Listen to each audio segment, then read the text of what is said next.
अमीर जिठानी, गरीब देवरानी। अरे तुम जैसे मिडिल क्लास लोगों की सोच और हैसियत बस इतनी ही रहती है। ब्लडी गरीब पीपल। और नहीं तो क्या, नास पीटी कहीं की। ऐसा मत कहिए माँ जी, जिठानी जी। ये कहानी है रितु की, जो एक गरीब घराने से आई होती है और स्वभाव की बहुत भोली भाली और नेक दिल होती है। वहीं उसकी जिठानी नयनतारा एक अमीर घराने से आई होती है, घमंड और अकड़ से भरपूर। नयनतारा हमेशा रितु को अपनी अमीरी से नीचा दिखाती रहती है।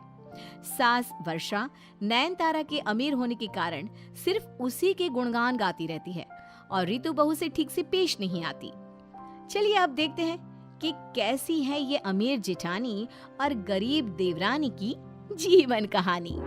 माँ जी, इस बेवकूफ को समझा दो कि आइंदा से ये मेरे रूम में ना आए, और आए तो सिर्फ और सिर्फ साफ सफाई करके चली जाए।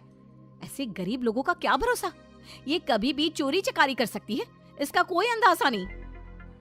ऐसा क्यों कह रही हो आप जिठानी जी? मैं तो बस आपके कमरे में गमला ठीक कर रही थी, और भला मैं क्यों चोरी करूं? अरे मेरी बड़ी बहू कितनी फैशनेबल है, कितने महंगे महंगे अच्छे अच्छे कपड़े पहनती है। अरे कितनी अमीर है वो, तो फिर तू क्यों नहीं जलन के मारे इसके सामान को चोरी करेगी? हैं? बिल्कुल करेगी। गरीबों की तो नीयत ही ऐसी होती है। चोरी हुई नहीं है, लेकिन तेरे होते हुए हो सकती है आगे चलकर। ठीक है माँ जी, मैं आइंदा से जिठानी जी के कमरे में सिर्फ काम करने ही जाऊंगी। रात में खाना खाते समय जब पूरा परिवार एक साथ होता है। आओ, ये क्या है? कितना बेस्वाद खाना, ऊपर से इतना ऑयली और फुल ऑफ फैट्स। और तुम रितु, तुम ना मेरे आसपास मत खड़ी रहा करो यार। Move away from me. तुम्हारी ये बाबा आदम के जमाने की साड़ियां और तुमसे आने वाली पसीने और मसालों की बू, क्या देवरानी मिली है मुझे।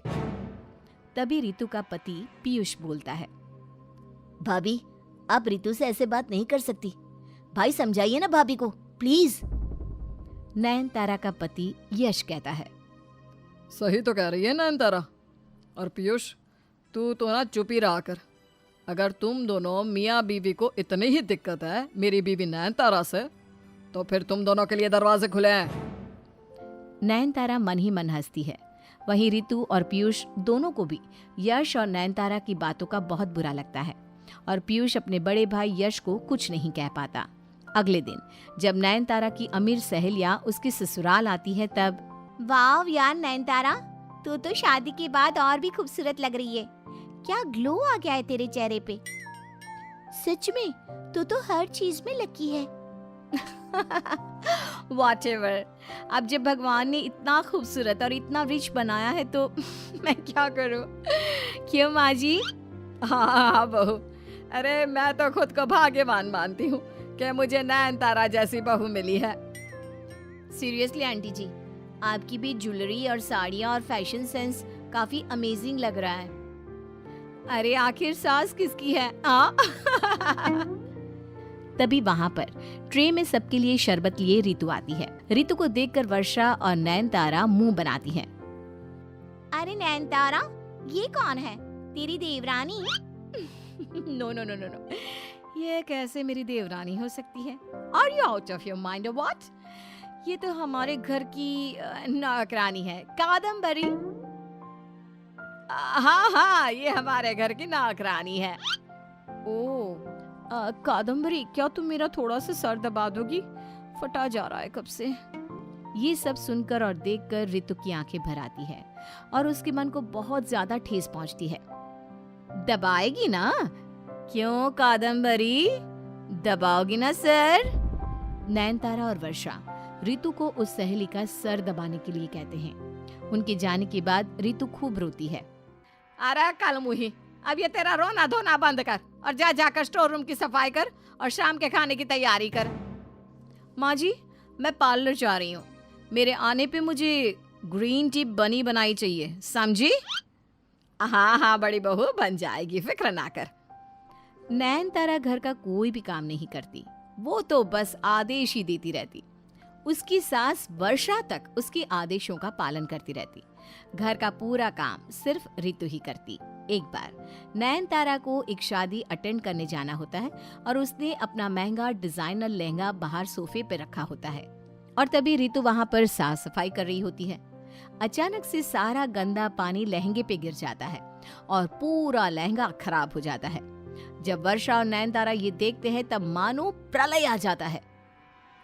नहीं, बेवकूफ, इडियट कहीं की, दिमाग में भूसा भरा है क्या तुम्हारे, जो ये फर्श साफ करने का गंदा पानी मेरे लहंगे पे डाल दिया। पता भी है कितने का था ये लहंगा?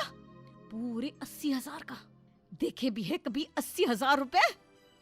अरे तुमने तो मुश्किल से 80 रुपए देखे होंगे, 80,000 तो बहुत दूर की बात है। अपनी शक्ल मत दिखाना कभी मुझे। Go away from here. कराम जली की कराम जली ही रहेगी तू।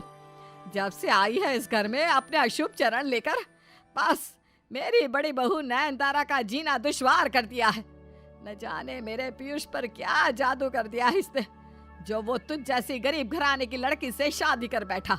कुलक्ष नहीं कही की। रितु को खूब डांट कर नयनतारा और वर्षा वहां से चले जाते हैं। रितु अकेले में फूट फूट कर रोती है।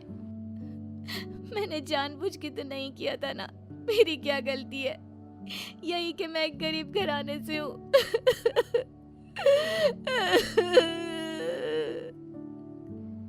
अगली सुबह वर्षा को हार्ट अटैक आता है और उसे तुरंत हॉस्पिटल ले जाया जाता है।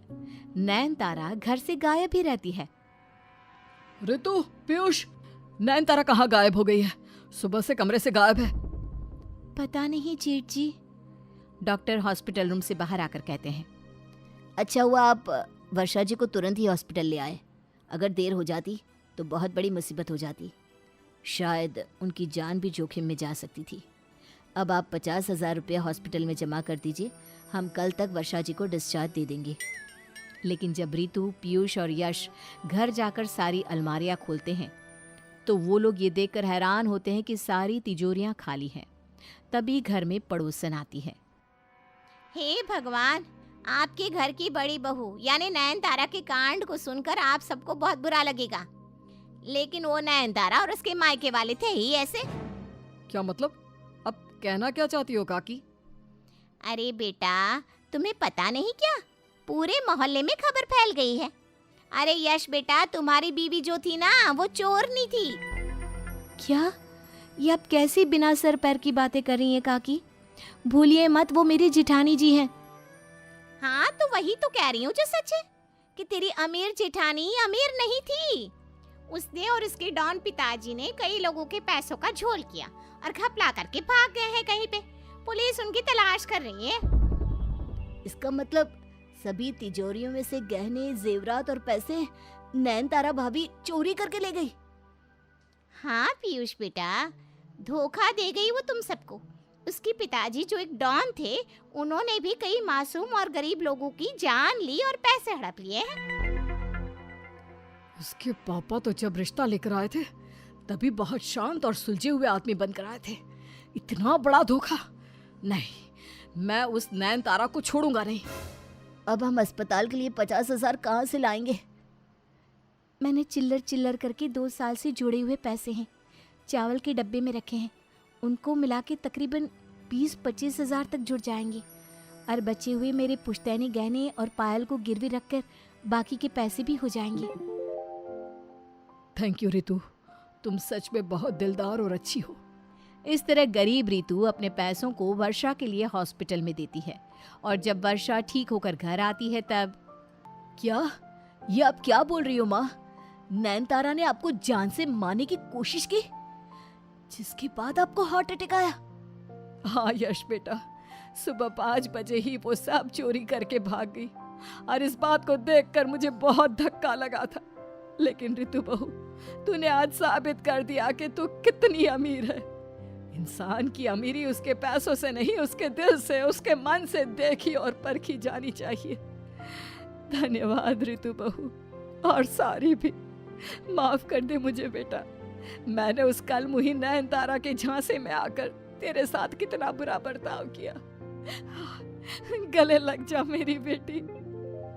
रितु भावुक होकर वर्षा के गले लगती है। अमीर और गरीब तो बस कहने के लिए कहा जाता है। सबसे बड़ा इस दुनिया में वही इंसान होता है जो मन से और दिल से अमीर हो।